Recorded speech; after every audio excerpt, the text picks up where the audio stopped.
Good night, everyone. Thank you for joining us tonight for this webinar. I'm just going to give everyone about another 5 minutes to join in. So just sit tight until 7:05 and then we'll jump right in.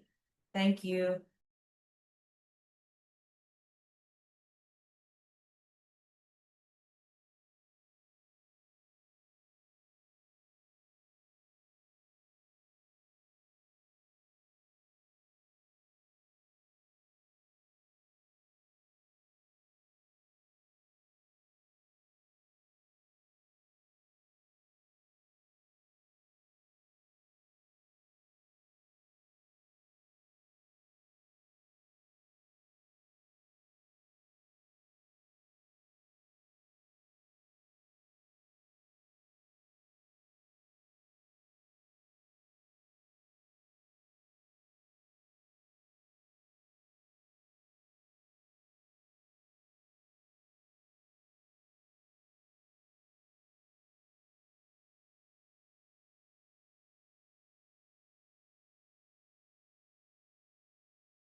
All right, everyone, good evening. My name is Chelsea Goff, and I'm one of the college counselors and the head essay coach here at AIM.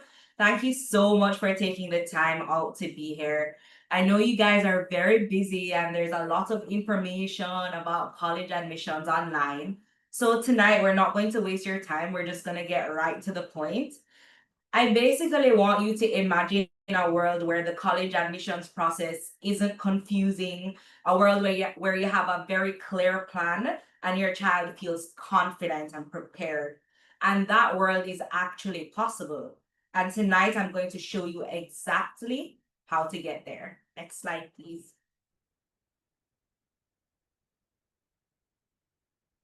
So let's be honest, right? When you think about college admissions, what do you feel? You can type it in the chat maybe. I know a lot of people feel anxious, they're confused, sometimes there's a bit of panic, mixed with, of course, the excitement of moving on to our next stage of life. But you're seeing headlines everywhere that scholarship budgets are shrinking, US policies are changing, admissions is a lot more competitive than ever, and you're left with a single overwhelming question: what do we do? The old way of doing things, which is waiting until senior year and cramming for the SATs, is a recipe for disaster. It leads to stress, burnout, missed opportunities, and a smaller chance at the scholarships and financial aid opportunities your child deserves. But tonight, I'm going to knock over the first domino for you, right? So I'm going to show you that there's a very simple, proven, tried and tested solution to all this chaos. Because if you don't have a plan, you're already left behind. Next slide, please. So we call it a gateway, right? Because in this new competitive landscape, your child's SAT score is no longer just a number on an application. It is the single most powerful lever you have to gain a competitive advantage. It's the key that unlocks scholarship dollars and opens doors to top universities, both here in the US and around the world. So in Canada, the UK, Europe, Asia, whatever you can think about, it's the key. And this isn't just about taking a test. This is really about your child's future. And we're going to give you the blueprint to ensure that your child wins. Next slide. So the old way versus the AIM way, right? That's what we're going to get into, the College Gateway Solution, which was formerly called the SAT class, right? So the College Gateway Solution, next slide, please. The College Gateway Solution is SAT class plus strategy plus global guidance. So it isn't just your child enrolls in an SAT class, they get some help with how to take the SATs and they do the exam and it's done. It's not that, right? So let me introduce you to our system. The College Gateway program, it's built on 3 main pillars. And when you put them all together, they deliver not just a score, but a result. So pillar 1 is SAT mastery with strategy, right? So most families tend to go into this process thinking that they're paying for a score. But we deliver more than a score. We deliver a system, a timeline that allows for repetition, multiple attempts at taking the SATs, and stress reduction. Because you can't cram for excellence, you have to build it. Our second pillar is scholarship positioning. With aid budgets shrinking, a strong SAT score is the only way to gain leverage. It's your child's best argument for merit-based scholarships. This pillar is about turning a score into a key that unlocks thousands, even tens of thousands of dollars.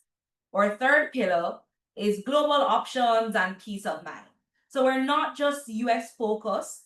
We'll give you clarity on the best options in the UK, Canada, and Europe.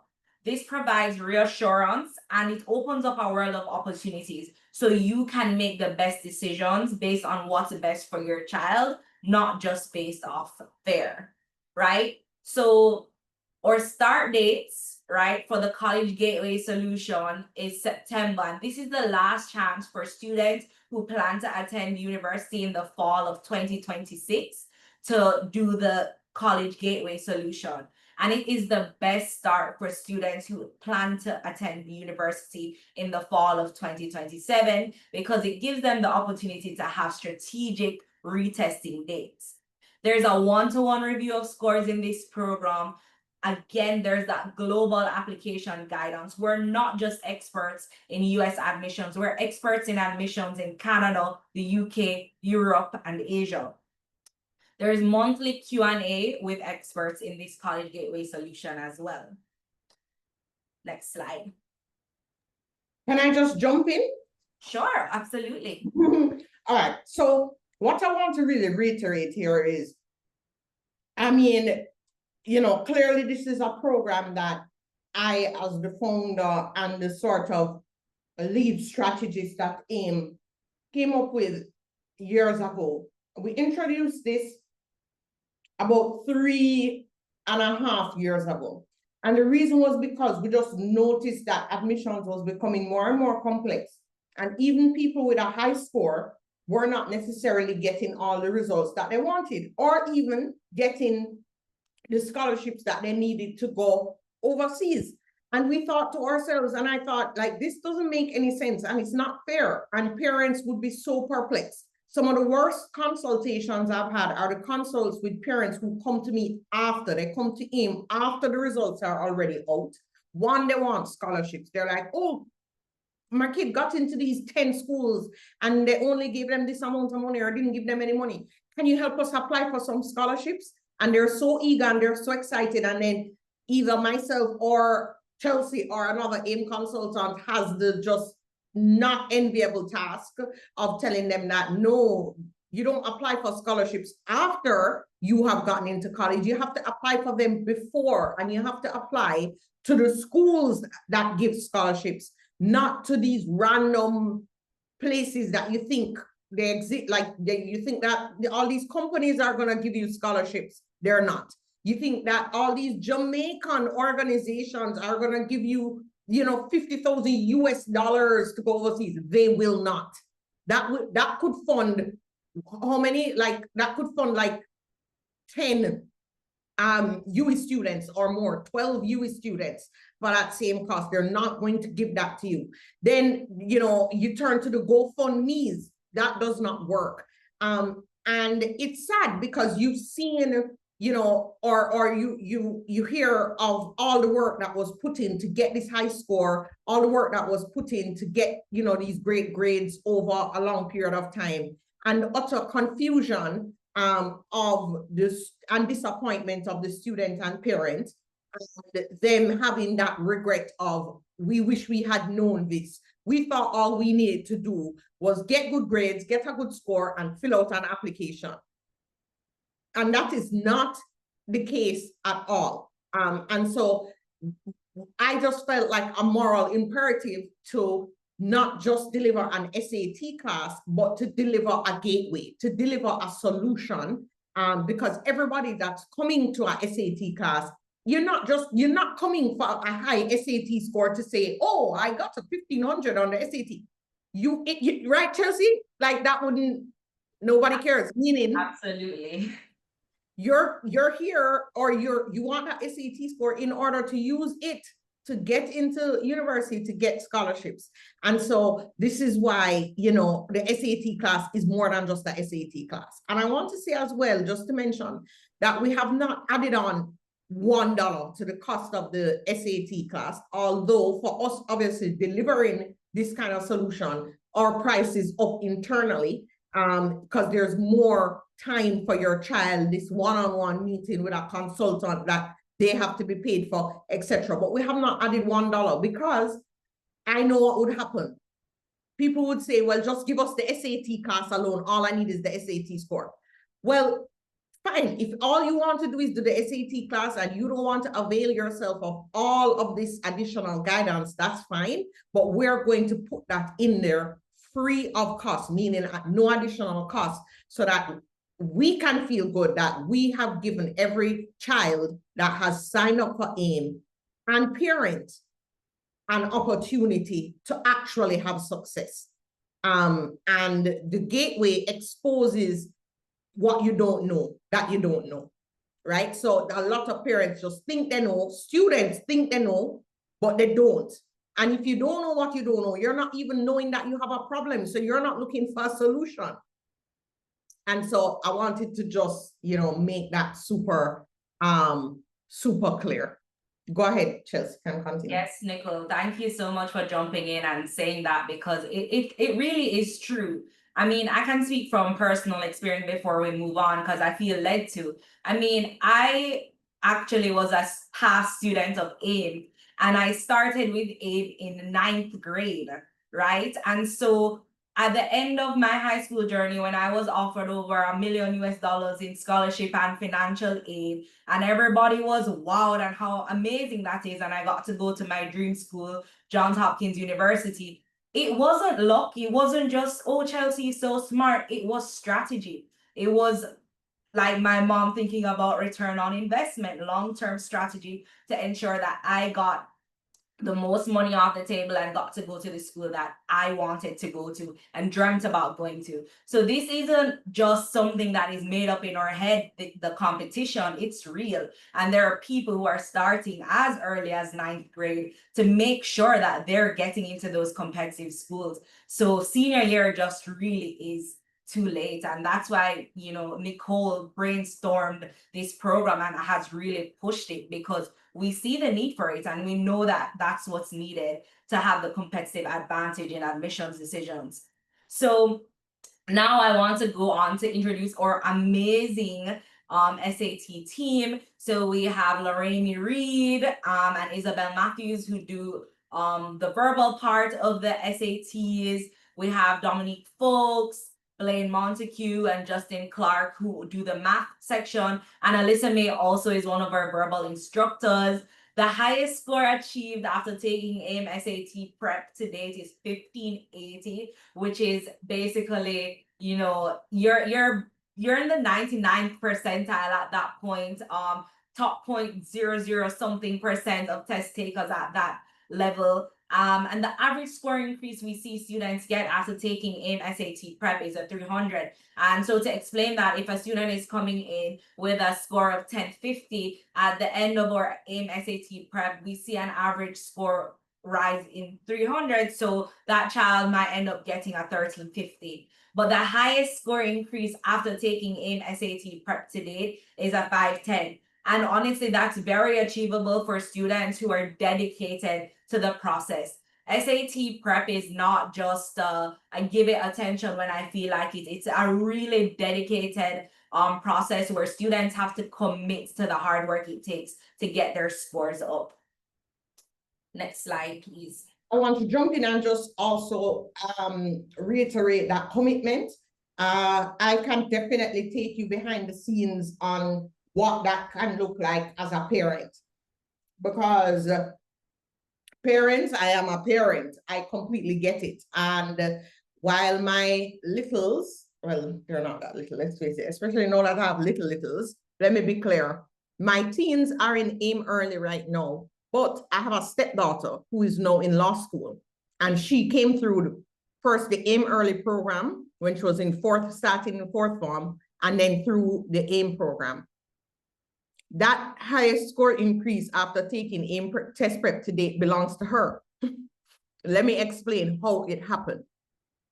First of all, she was in AIM early PSAT before the SAT. And then once it became SAT prep time, when she graduated fifth form, the summer after she graduated fifth form, her SAT prep began. How do we measure that point movement? Because when you begin SAT prep, we give you a diagnostic exam and, you know, record the grade, and then the tutors take you through a process in the first two classes of helping you to set a goal for yourself. As strongly, like I bring vision boarding and goal setting and everything to bear in the AIM system. So, you know, students must be clear on where they're going and what is, I don't love the word realistic, but you do have to, you know, you're not gonna go from a 900 SAT to a 1400 in one set of in one prep. Gosh, the mom brain is showing up. Oh my goodness, we need editing on this video. Please forgive me. In one prep cycle, that's what I want to say. You're not gonna go from 900 to 1400 in one prep cycle.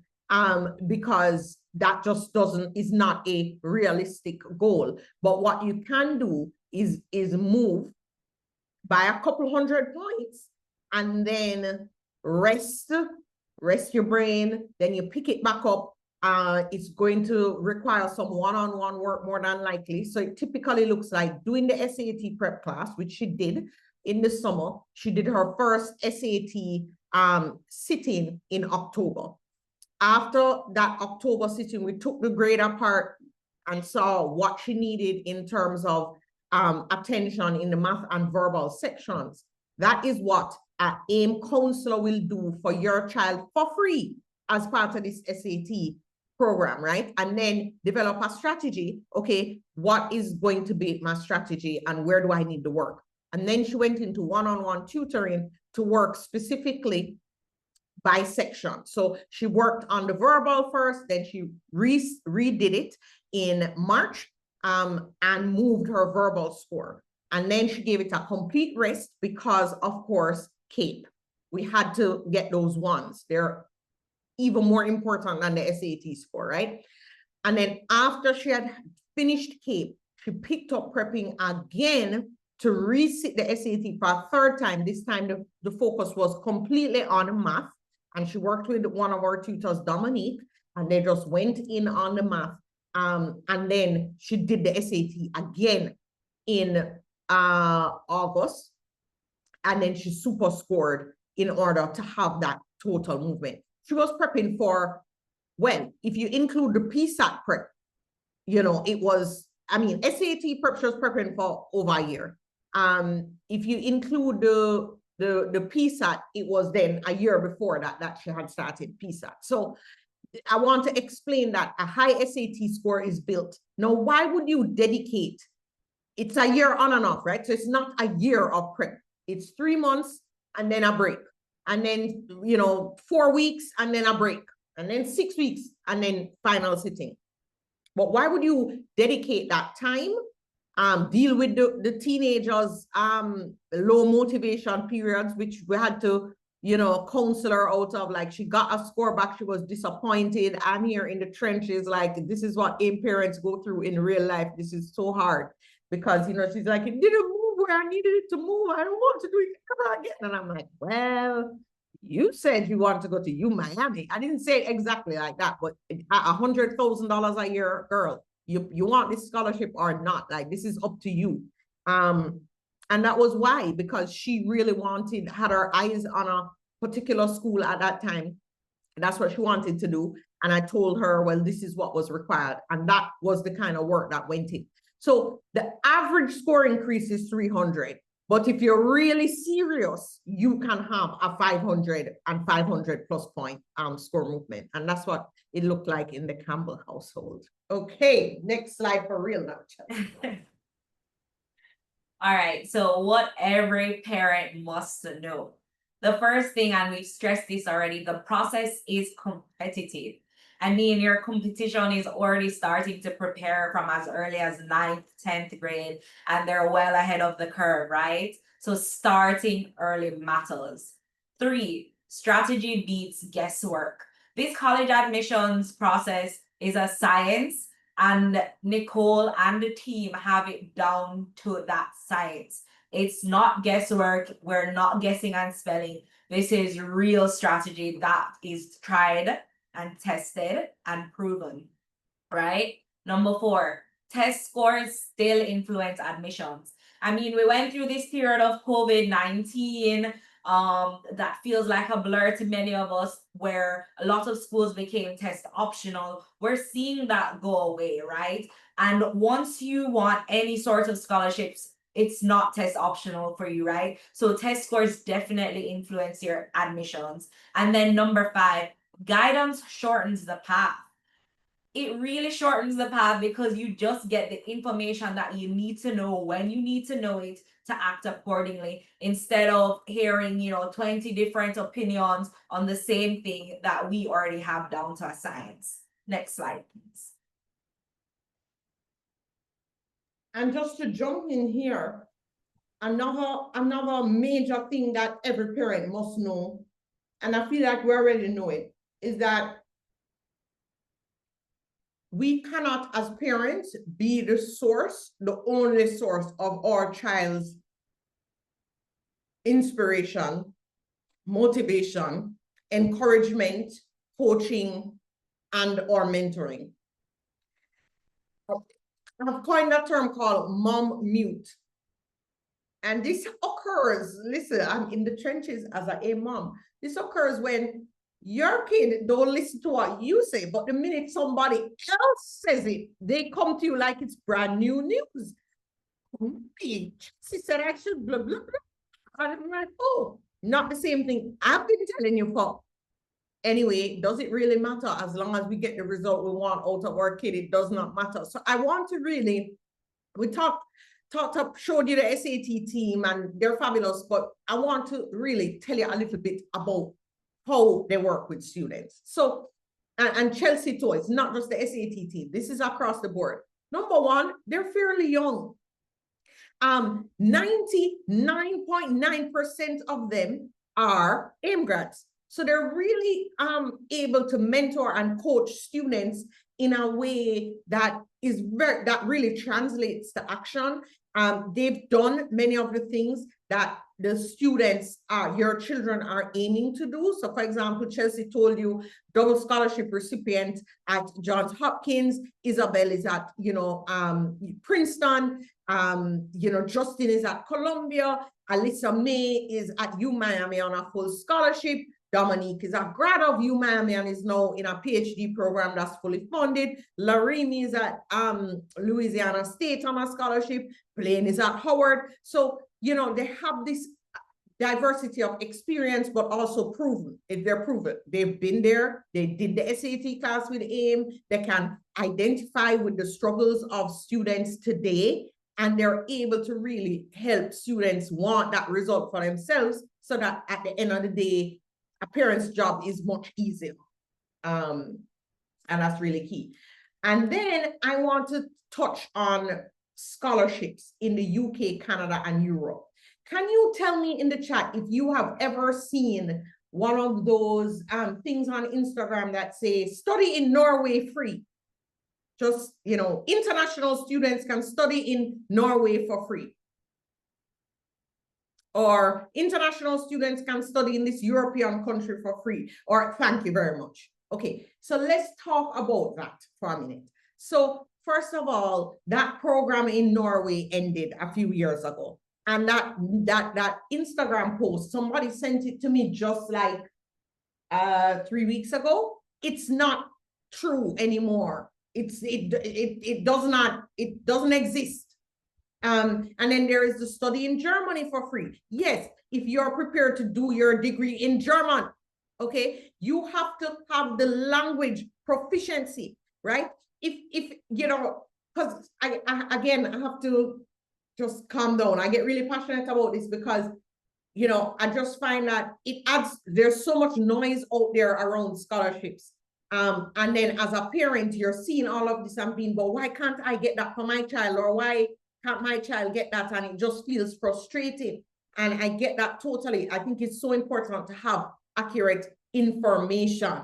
And that's why we make it like our full-time job to do this stuff and, to make sure that our counselors know all of this as well, right? So that program doesn't exist in Norway anymore, but the Instagram graphic is still very much existent and going around. In Germany, you have to have the language proficiency, and so I could go on and on. I have a list. I feel like I'm going to set out a table of how it works in each European country, because every country just has a condition for how that actually works, and it doesn't work the way. It's not as simple as it sounds, or else everybody would be doing it. I wish it were. Like the free undergraduate degrees in Iceland are taught in Icelandic. Well, I didn't even know that was a language, so I just learned some things. But the point is that the barrier for Europe for most people is the language. If it is that that arrangement exists. The other thing that you have to keep in mind is if you get the tuition, your child still has to live, right? And this is something a lot of people seem to not understand, that like living in some of these European cities for 10 months to a year is, a 1,500, 2,000 euros a month, right? And so again, that's not a full scholarship. And I think that there's many people are misled about that. No, you have to just know what your financial position is when it comes to evaluating where your child is applying. The US remains the largest source of scholarships for international students across the world, even though those scholarships are becoming fewer and fewer. And as Chelsea said, that means the competition for them is more and more. So things you used to think were optional, like the SAT, are not optional. And you shouldn't be thinking of the SAT as optional. You should be thinking of the SAT as an opportunity, because that is what it is, to get more money and to get more scholarships. Scholarships are dwindling in the US. You will hear us tell you. I mean, the tragedy is the latest casualty is the Latin America Caribbean scholarship that the Florida public schools used to offer. All of them used to offer this scholarship. They have now, a lot of them have discontinued and many are continuing in that vein. University of Central Florida, University of Florida. You can't get it coming in, and even students who were on it were being told that it's done and they have to find a school to go to if they can't pay. Essentially, they have to drop out of that Florida school. Very, very sad. However, US still remains the largest source of scholarships, but getting them is not as simple and cut and dried as it used to be. It's even harder, and that's just a fact. All right, so we've talked about US, we've talked about Europe. UK, corner very dark for international students. It's like one per school, one per country. It is very difficult to impossible as an international student to get any kind of large funding in the UK for undergraduate. For masters, that's different. You have Chevening, you have Commonwealth, you have all these different scholarship programs, and the schools themselves have scholarships for masters. But for undergraduate UK, you're looking to spend that money. Look, even UK passport holders who haven't been resident in the UK for the past 3 years have to pay like international students. That is how the UK undergraduate system works. So when you hear your child or somebody else's child, or if you're a student, your friend, talking about to the US, going to the UK, as long as you can cut the check, knock yourself out. But years and years, and we have done everything and presented every type of top student to try and access the few scholarships in the UK that exist. I had a student get in with a full ride to Harvard, Princeton, Yale, and Stanford, and couldn't get a scholarship out of the UK. And that's facts. Okay, this is not like speculation and Google and AI. This is experience and facts I'm telling you from. So I hate to see students and parents waste their time in fruitless searches and fruitless focus, because it doesn't make any sense. If you have the money, cut the check. The process is much easier application-wise. We cover the application, the essay in the College Gateway. And then Canada. Canada. All righty. Canada has some scholarships. This is Ariana. She was one of our students last year. She went to AISK and she got the 2025 Pearson Scholarship to the University of Toronto. I mean, everything, laptops, stipend, tuition, room and board. Please come to our school. You're such a winning star. That is a great scholarship. You know, we looked at Ariana's profile and we said, you should apply for this scholarship. And it's a great program. Guess how many? Tell me in the chat. Please tell me in the chat how many per country you think are awarded per year. This is to go to the University of Toronto, by the way, the Harvard of Canada.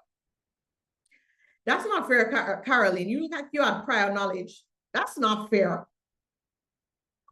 And okay, we are not allowing Caroline to answer any more questions because you're cheating.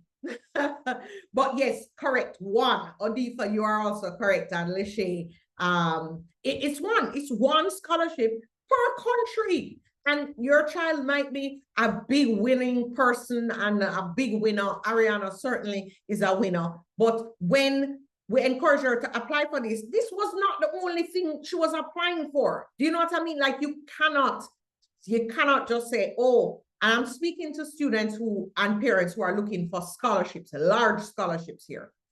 Applying to Canada only is not a wise decision. It makes no sense. There are simply not enough large scholarships from students in Canada. It just is going to be one per country, one per, one for the entire college. Like they might have the presidential scholarship. They're awarding that to one incoming freshman. The chances are not good. I will say again, Canada is way cheaper than the United States.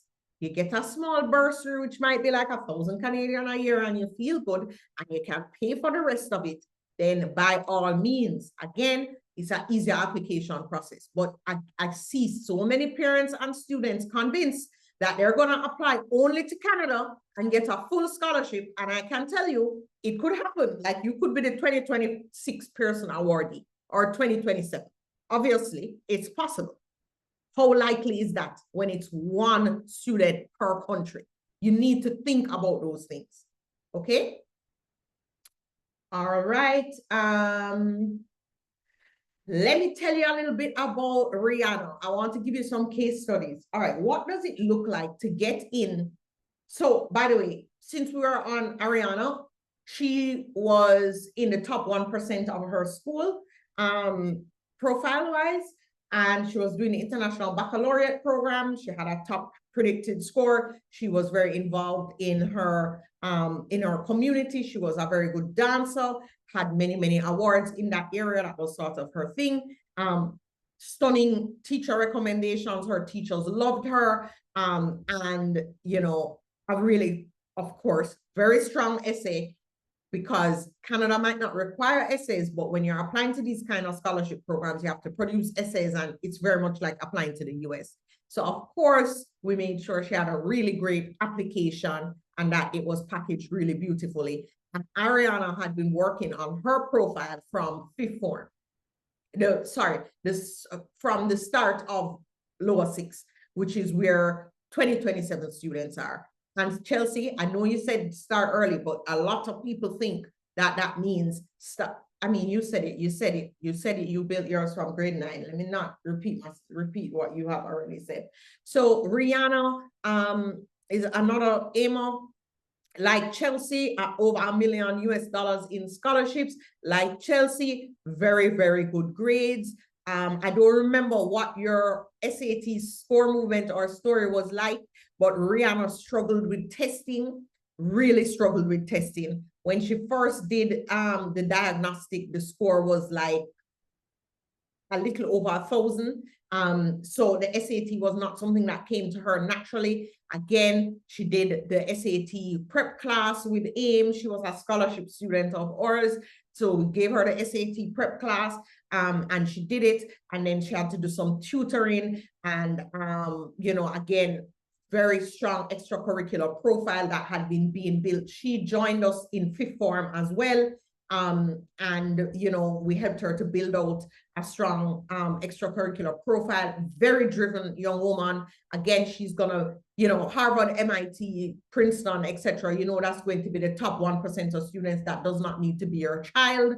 But we just work with students based on what their potential is, to help them to achieve what they need to achieve.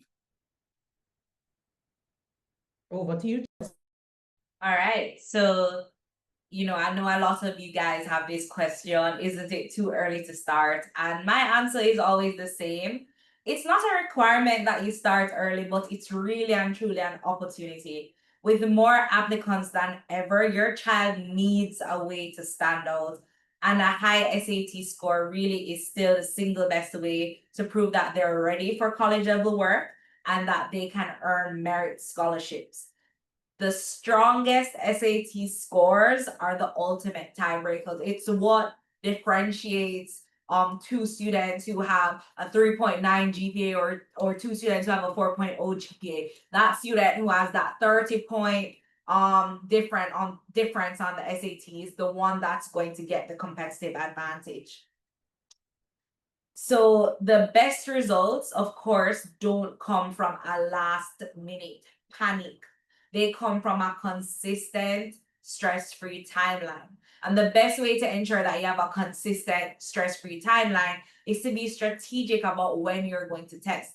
Just like Nicole said, her stepdaughter, you know, began the summer after 11th grade with SAT prep and tested intermittently up until the beginning of 13th grade to ensure that she was maximizing on her chances of super scoring on the SATs.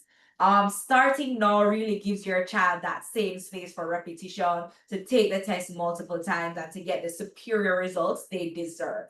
The families who wait and I want to repeat this, the families who wait are the ones who put their child at a disadvantage. So we would really encourage you not to wait, but to start as early as possible.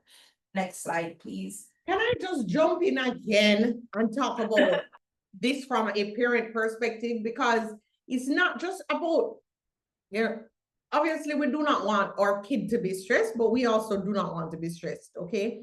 And, as a parent, you have this job of supporting your child emotionally and sort of managing their stress too, almost. And, you need to give them room to be okay if they miss the mark. And when they don't have enough sittings, the stress is intense, the pressure is intense. And then that's when test anxiety really takes root. I want to emphasize too, when Chelsea says Annie started after grade 11, she means Jamaica grade 11, which is 5th form, right? That's when she started the SAT prep. In US language, that's the summer after grade 10. I just want to be really clear on that. But again, we don't want to push kids up against a wall where they don't have enough test sittings and they're prepping under pressure and then doing the exam under pressure and then they're underperforming. It's the worst thing as a parent to know that your child has this potential and they're able to do it, and then they just cannot produce it on the test. That is very hard. And that's what happens when they're under this, like, oh my God, I have this one last sitting to get the score. No, look, you have 2 more after that. Don't pressure, like, meaning just work, do your best. But if it don't work out, don't worry. We have 2 more sittings down the line. You have to be able to set out with confidence. You know what I mean? So, I wanted to make sure we understood that. All right. So I see Karina put, I saw that Karina put a question in the chat, and I'm going to answer that right now with this slide. So what is the ideal 2027 timeline for the best results? Your first sitting would be in December, which means you would start SAT prep by the end of September. Your second sitting would be in March of 2026, and your third sitting would be in either August or September of 2026. This gives your child the best opportunity to, spread out the amount of opportunities they get to prepare and test well on the SATs. They get to also super score, and they also have the competitive advantage of applying to schools early action or early decision. So they can apply to schools as early as October, as early as November, which beats the rush of the regular decisions deadline in January. And I like to explain to people that early action and early decision are just a numbers game. It's probability. So say you have 1,000 students applying early action, but you have 10,000 students applying regular decision in January. It's 1 versus 1,000 versus 1 versus 10,000. So it's just probability, and that's what gives you the advantage. And students who apply early as well are the most likely to get the first dibs on that scholarship money. Let me just double down right here. So we had a student last year who had gotten scholarships by August. Yes. So let's say you're going to start college next year, September, August, you have admission and scholarship this year, August, which is incredible. She was at the very top of the pool. In other words, the minute they opened the application, she submitted the application. This was for a public university. And they had all the money in the world at that point, because who is submitting an application in August? She did, and she got scholarships. I want to say this again. I see a question in the chat about the current political environment in the US. It means there is just less money on the part of in the college budget, and it's not just for internationals. Yes, scholarships like Latin America get cut, but university budgets are also shrunken because Hong Kong and Chinese nationals are not getting student visas like how they used to. These are the full pay students that make it possible for other students to get scholarships and to get great financial aid. So there's just less money to go around. You want your application to be at the top of the pile, not in the middle of the pile, and worse, not at the bottom of the pile. And a lot of colleges just read applications in the order in which they get them. And that's just a fact. And that's just the reality. So again, you need to start this process even earlier. You need to be testing earlier. You need to have everything ready, preferably by August of your application cycle, so you can get those applications in by October, let's say October 15th, and then you can be at the top of the pile for many schools. And again, this is absolutely mission critical. And so, this is not the year to be playing around. On the subject of the political climate in the US, I get it. It's really real. The question said, there's a serious fear about the current political instability in the US. Is that legit? I totally get it. The news is newsing. And, it just seems like, the different campuses that were having the court case with Harvard and the Trump administration, etc. It is happening right in front of our eyes. I will say this, that, we have tons of students who are in universities in the US and they're fine and they're getting their educations and they're doing what they need to do. This is an individual decision. I have had parents say, well, I'm not going to send my child to the US, I'm going to send them to Canada. Again, they're cutting that check and they're fine with, and their child is happy in Canada. That's an individual decision that you'll have to make. There are some parents and students who they just decide based on the circumstance. Again, the US has the most scholarships. For many people, the US is where it's going to be possible. And so that's just the choice they end up making. Again, we have tons of students who are in university all over the US. They're happy, they're safe. We haven't had any students have any kind of safety issues or any kind of incidents in that way. But we'll certainly keep you posted, and we have had students, like I had a student here decide to go to MIT instead of going to Harvard because Harvard was having that case with the government, and we were not sure where that was gonna go. Would she be able to get the student visa, etc. So she's choosing a less politically involved school to go to. And so I have parents who are choosing less, more, less, how do I say this? Are choosing certain states over other states based on what's happening politically. So I just think you have to analyze it for your own family and make the decision that's best. Okay. All right. And so then what is the best plan for— Oh, I'm sorry. Did you do the 2027 already, right? Sorry. Yes, I did 2027. So what is the best plan for 2026 students, right? You want to do that SAT prep class. If you have not already done any SAT prep, you want to do that formal SAT prep class. If you are a student applying for 2026, you've already done the SATs, your scores are not where you want them to be, then we would of course recommend prepping with one-to-one tutoring to make sure that you're identifying and working on those weak areas so that you can maximize your scores the next time you sit the SATs.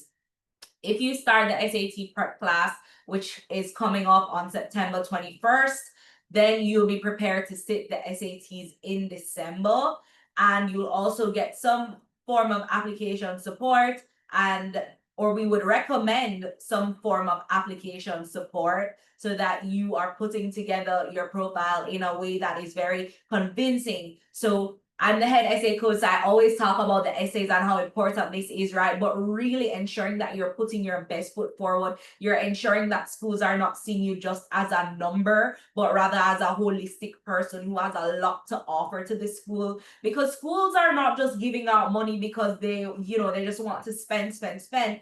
they're thinking about what benefit do you have to them? What do you add to this, to the community? What does your child bring that will add value to the university?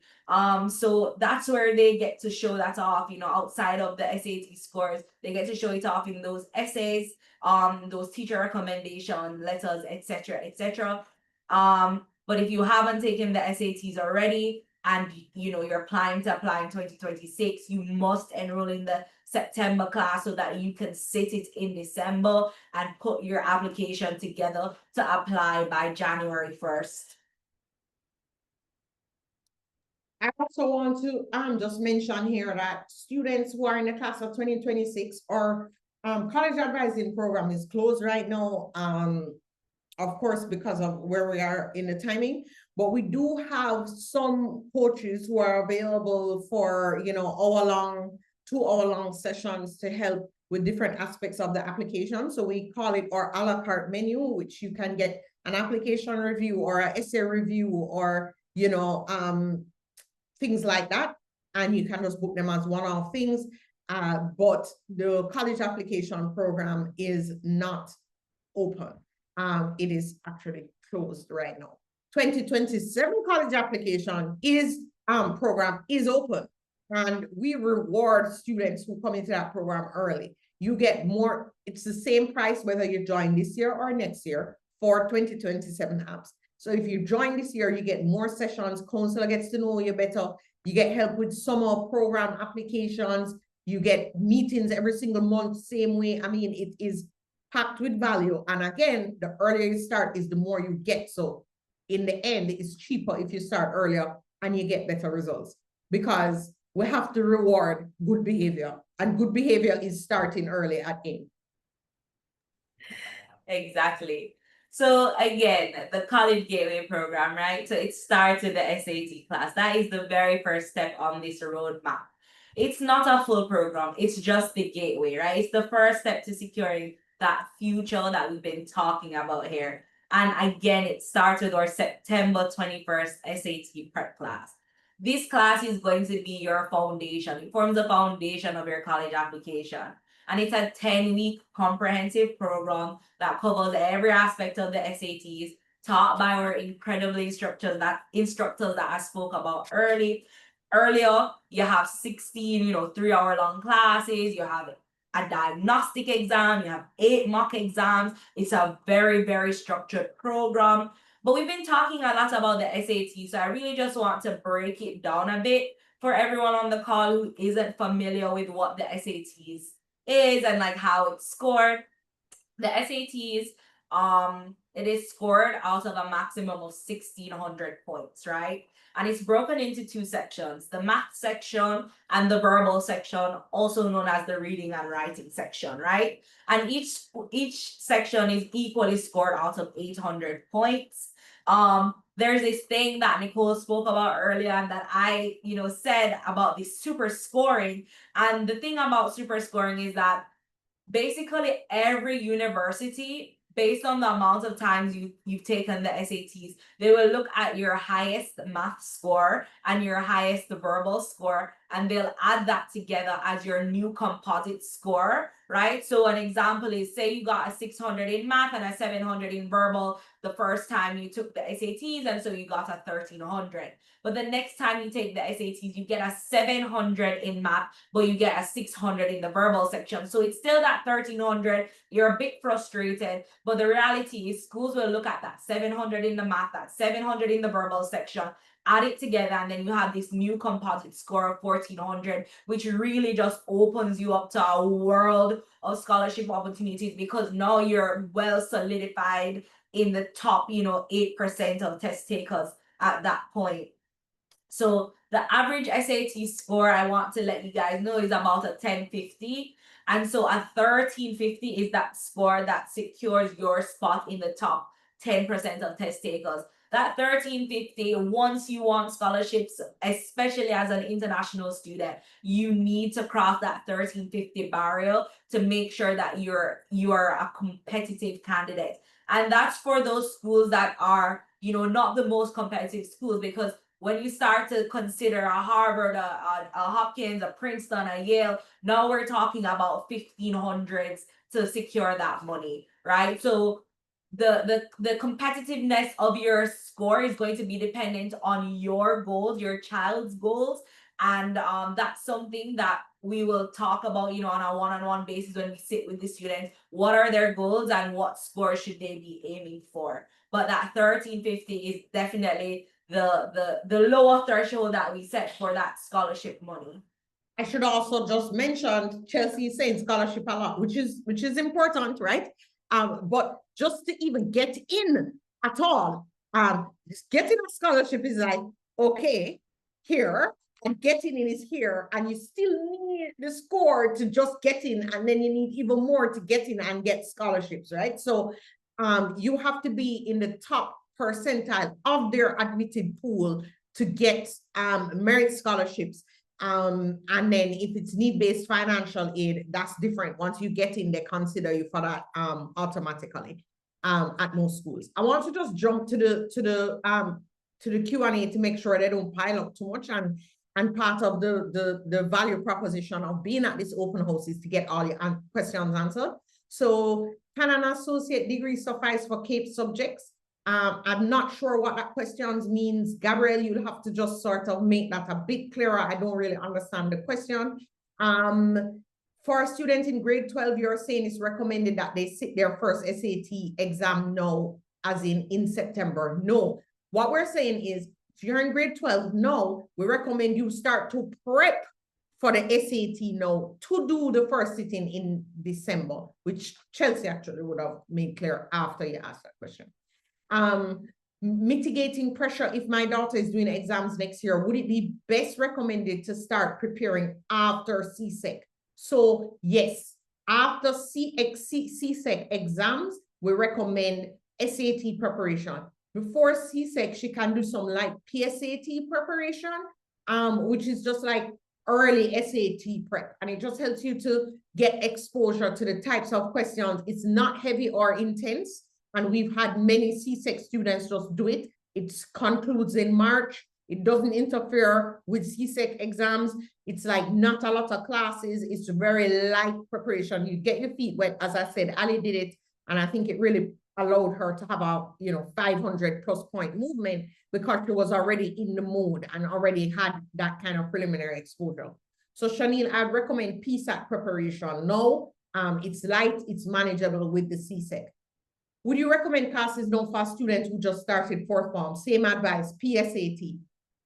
We have no intention of doing sixth form. That's different because no, fifth form is your conclusion. Well, then I would recommend the real SAT, which is going to be hard on fourth form knowledge. But again, that could be a one-on-one conversation. My daughter is now in fifth form. Best time to begin is next summer. The best time to begin SAT prep is next summer. She'll be going to sixth form. That's a very good choice. Going to college in 2028, that is a PSAT aim early student, Oditha. We strongly recommend PSAT aim early for her. Do you still offer SAT classes in the summer? Yes, we definitely do. I just finished my last year of CAPE, plan on doing medicine. I have different advisors telling me to try CUNY, blah, blah, blah. Plan on doing the SAT. I wish I knew about the program before. Do extracurricular and volunteerism makes you more competitive. Yes, they do. A hook makes you more competitive. Extracurricular hooks, so not just doing random extracurriculars, but really defining passion and achievement in an area. Nicole, for that question, I really want to jump in here just to say that for students who are applying to medical school in the US as an international student, the process is very different. Let me be real with you, right? I think it's just ethical to be very real with you. The chances of getting into medical school as an international student is 1 to 2%. And the chances of getting any sort of financial aid support in that process is even less than that. So the 1 to 2% of international students who are getting into medical school in the US tend to be full pay students. Of the 200+ medical schools in the US that are accredited, only 40 accept international students, and they're not accepting more than about 5 international students a year. So if your intention is to become a medical doctor and you're certain of it, your best bet as a local student, as a Jamaican, as a Caribbean student, is going to be to go to the University of the West Indies or another accredited Caribbean institution that is recognized by the country that you plan to do internship and training in, because I do know people who have applied to go to pre-med undergrad and have ended up back at UWI to do medical school. So I just want to say that the easier process to getting into medical school, free advice, is for you to, after UWI, after your internship and your senior house officer period, you apply to the match after taking the USMLE step 1 and step 2 and doing residency in the US. You have a much higher chance of actually getting into a residency program in the US than you do to get into medical school in the US. But I just really want to make that very clear that if you are certain you want to be a medical doctor and you do not have US residency or Canadian residency, then you're really putting yourself at a disadvantage, and you might really have to end up after undergrad right back at the University of the West Indies. Thank you for making that one clear. Because there are so many parents and students that would save a lot of time and a lot of money with that knowledge, Chelsea. So thank you very much for that. Okay, next question was, is there a specific score the student must get in order to be considered for scholarships? Chelsea, you touched that. And really it's very school specific as well, as Chelsea said. So, it just depends on the school. But I think it used to be that scholarships start at around 1270, but that has been inching higher and higher just as the competition sort of intensifies. But it depends on the school, and it depends on how much money you're looking for. So there are many schools that even with 1100 SAT, you get some kind of money. It just depends on how much you yourself are willing to pay. And obviously, the cost of the school, etc. Do you help with scholarship apps for US-based students in your program? Absolutely. We have tons of US-based students. We have kids who are, New York, Texas, Florida, Connecticut,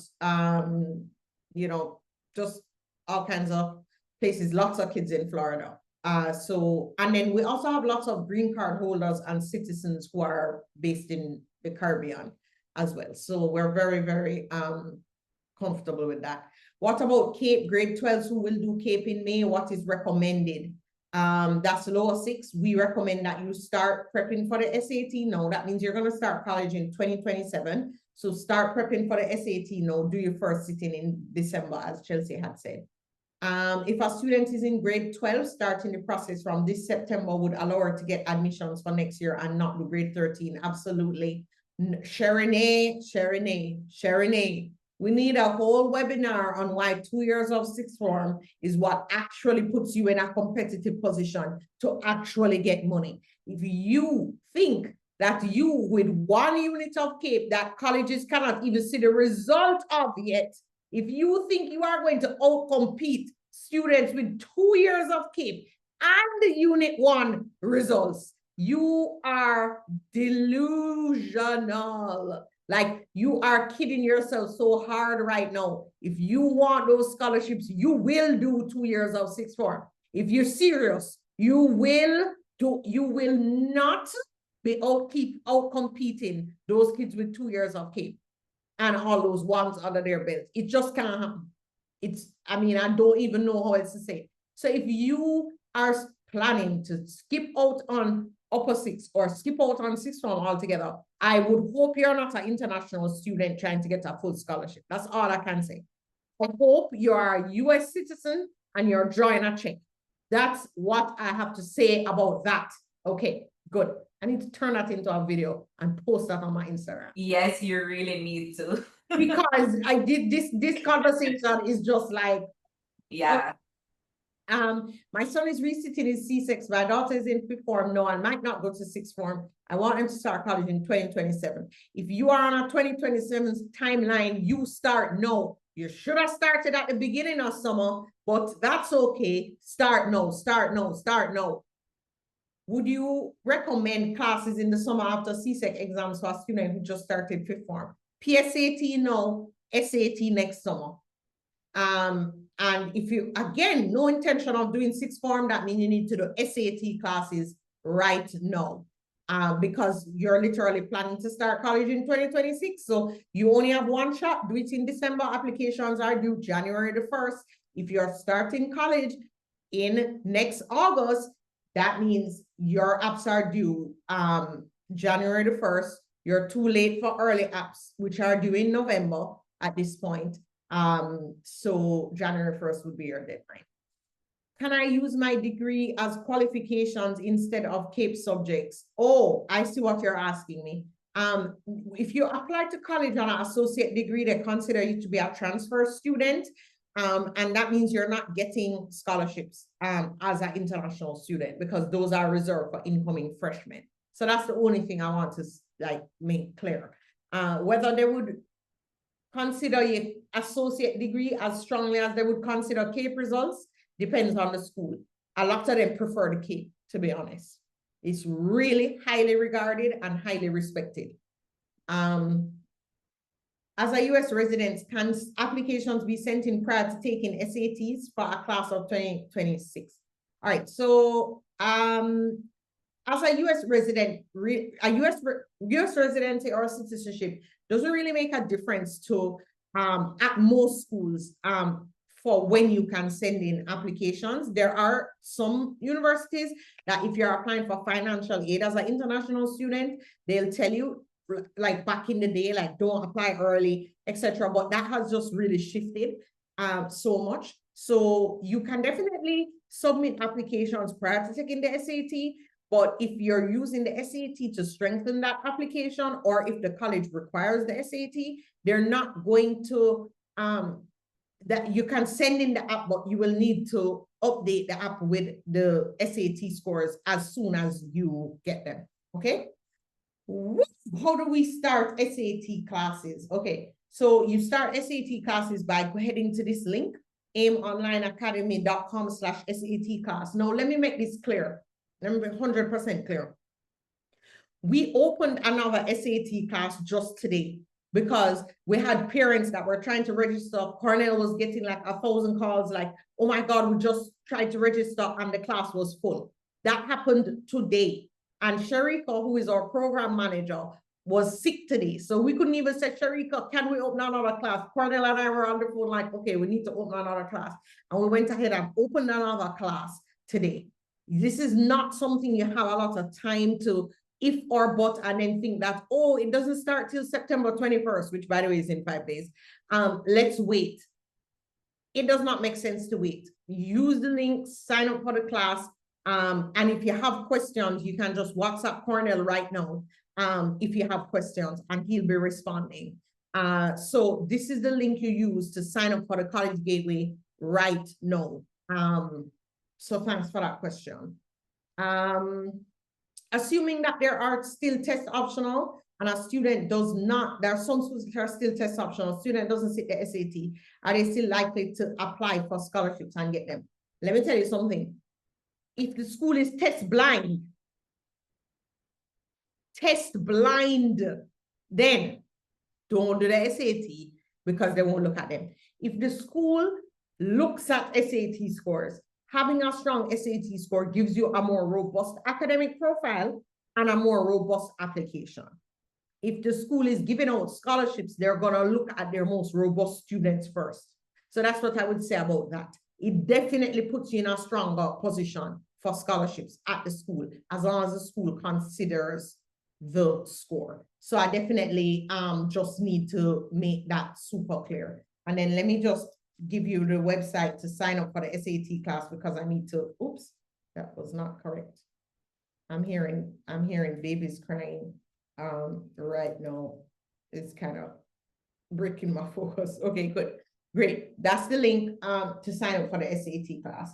We wanted to share Zoe's feedback on the class, just because I think that it really helps to see what students themselves have to say. She scored a 1520. She's was in the July class, a Campion student.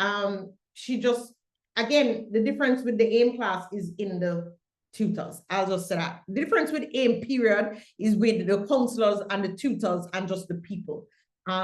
She's saying, you know, the teachers explained everything very clearly, fixed misconceptions, and gave me strategies that save time. So it's not just about knowledge. This is about how well can you do this specific test.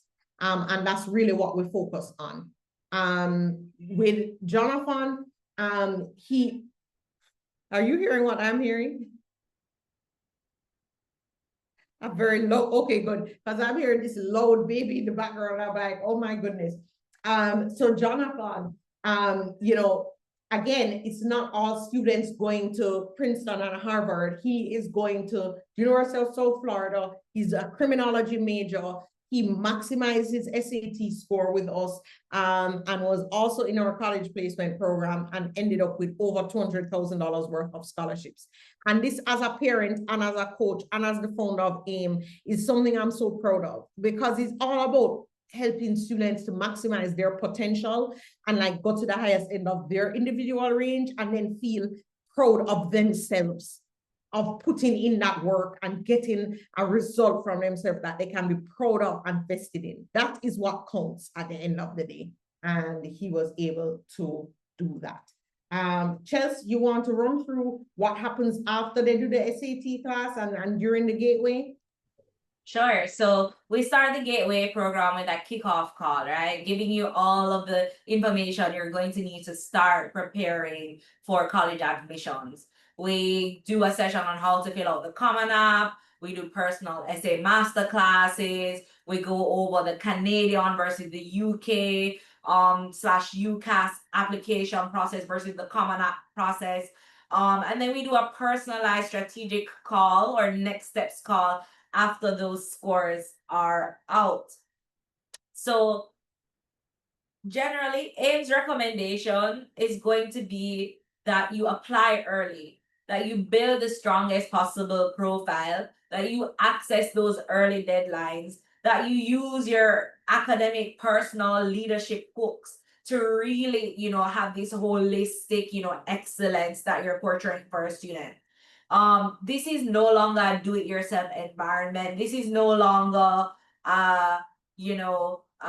guesswork, you know, we'll try to get it. This is just all about strategy and making sure you're setting up yourself for the best possible opportunity.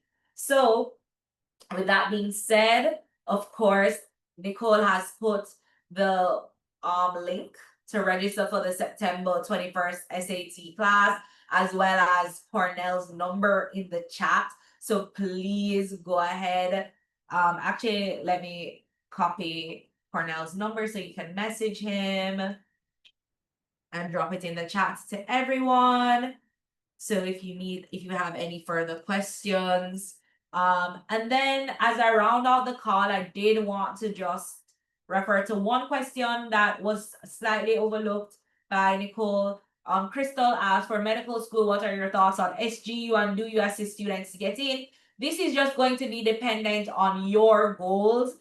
So that's something that I would tell you to go ahead and book one of our initial strategy consultations with us so that we can go in depth to discuss what your goals are, Crystal. Because if your goals are Jamaica, it's going to be very, you know, to do internship and residency in Jamaica is going to be very different than, you know, if your goals are to go to the US or practice in the UK or Canada or whatever. So that's something we'll have to talk a bit more about that I can't really answer fully here.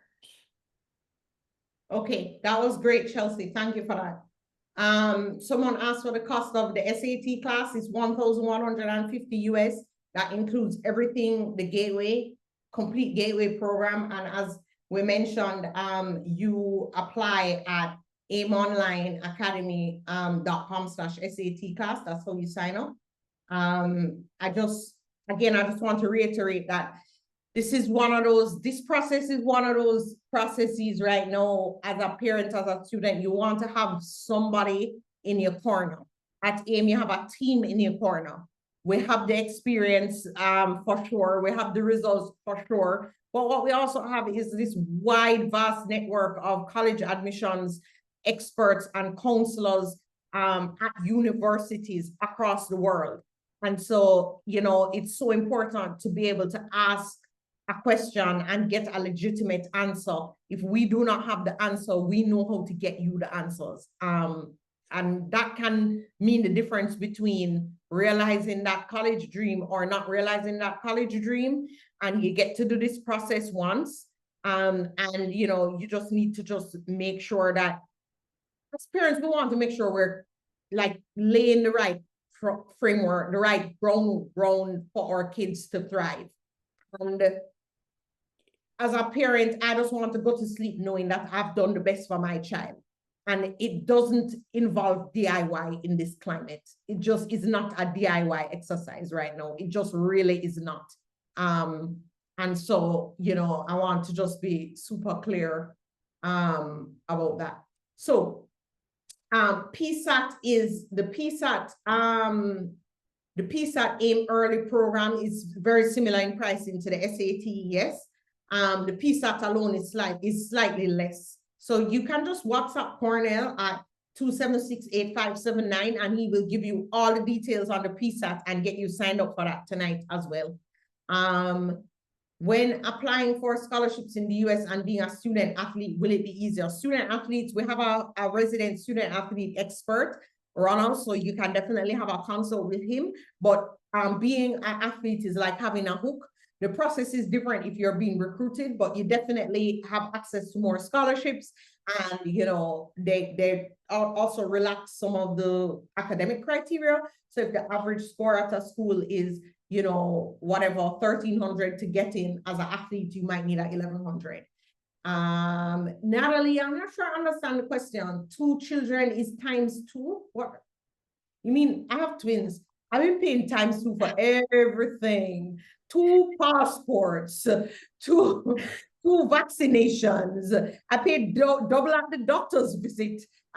This is kind of activating my me right now. But yes, it's for each child. And at this point, I'll be willing to give you a double child discount because I feel your pain. So talk to us about that for sure. I'm like, I want people to be giving me twin discounts. So yeah. Is there a contact for Cornell? Yes, Cornell is 876-276-8579. And you can just WhatsApp him right now. His number is the number that's on the screen right now. And Natalie, you can just WhatsApp him and tell Cornell as well, I told you about our twin discount, okay? It's probably going to be like 5% or something like that, but it's still going to be a discount. So ask him. We started a bit late, but my daughter is due to sit her first sit in October 4. Happy I came to AIM. This can be such an intimidating process.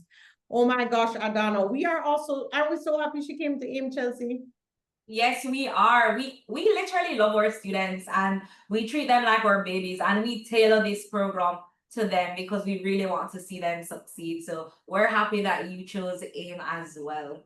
And we love our parents. Please don't leave out the parents. Yes, we do. I'm sorry. We do love our parents as well. We love our parents as well. But of course, the kids are our babies, but we love our parents. Awesome. I'm happy to hear that Jaden loves his experience with us. I'll definitely relay that to the entire team. That is just what we want to hear. I mean, the other day, I love this job. Feedback from parents and students makes me so happy. The other day I was having kind of a rough day and a parent, it was the day that the SAT scores came out. And a parent was just in our WhatsApp talking about, you worked a miracle with my child in just a month. Thank you so much. So it's a great, gratifying job. We have the system, we have the results, and all we need now is your child. So just sign up using the link and send a WhatsApp. And remember, space in this program, we just opened a class today and it's going to be closing very soon. So we want to welcome you to AIM and let us know if you have any questions. And if not, we will see your child in class and we'll see you for one of our parent progress meetings and so on and so forth, because you get those as part of the process as well. all classes are online, all meetings are online. AIM is 100% online. So thanks for that question. And just like I told Crystal to do that initial strategy consultation for those in-depth questions, the real, strategy behind what exactly does my child need, I would just highly recommend that you go on the AIM website and look for those initial strategy consultation appointments and book them as early as possible. So those parents who are like, my child isn't quite at the timeline to do SATs, you're still at the right time to do that initial strategy consultation so that you're well prepared for that college admissions process. And that's, I think, my final words. So I don't know if Nicole wants to close off the call, but from me, I want to say thank you to every single person who joined us here tonight. And we really, truly hope that this was helpful and that this will, motivate you into action to make sure that your child has the best possible chances of getting into the college of their dreams. All right, thank you for that, Chelsea. And you know me, I see 2 more questions. I'm going to answer them. How many students are in our class? Excellent question. We have approximately 20 students per class, but we also have a teaching assistant in the class as well. And that teaching assistant provides support, makes sure, to take kids into breakout rooms if they're not understanding something, make sure everybody's video is on, and if they see anybody's attention wandering, looking like they're watching YouTube instead of doing the class, then their job is to re-engage that student and to reach out to parents if there's a student that's absent, late, or showing any kind of concerning behavior. So we have a 10-to-1 ratio in terms of tutor to student in our classes. We take that very seriously, and we spent a long time tailoring our online experience. And that's why students in their feedback say, this is not just another online class. And that makes us really happy as well. As it relates to classes, what happens when a child cannot make if they consistently cannot make the entire period of class, that's a problem, and we don't recommend the class. Then you need to do one-on-one tutoring, because it's not going to make sense to keep missing a piece of the class. That might be when the concept is explained. That might be when, it's just a bad idea from a teaching learning perspective. So we would need to come up with something that would work for your child. We definitely offer one-on-one tutoring. That program also fills up very quickly. So if you're interested in one-on-one tutoring, just send a WhatsApp to Cornell tonight and say, I'd like one-on-one tutoring, tell him which exam date you want it for, and we will get that sorted. We'll get you paired with a tutor or tutors, and then we set up that schedule. We definitely offer one-on-one tutoring, and that program is always full. Again, we take pride in our tutors and what they're able to do with our students. What are the days of the classes? We have a Tuesday, Thursday class. We have a Tuesday, Saturday class. And we have Monday, Thursday, I think. Monday, Thursday, Tuesday, Saturday. Monday, Thursday, Tuesday, Saturday. And if you want more info on that, you can just send Cornell a WhatsApp as well. The classes start at 4:30 p.m. till 7:30 p.m. And then the Saturday classes start at 10 a.m. and ends at 1 p.m. All right. Okay. Thank you so much, everyone. I hope I've answered everybody's questions here. Oh, how are the classes paid for? They're paid for, you can do a payment plan, or you can pay in full. So you can pay in 3, 2, or 1 installment. So I have answered we have answered all the questions. Chelsea, I want to thank you so much for hosting tonight, allowing me to join. And Anna K, you are so welcome. Thank you guys for information. We are happy. We are happy. Yes. You're most welcome. Have a good night. Enjoy the rest of your week. And we hope to see your child in our SAT classes soon. All right. Bye, everybody. Take care.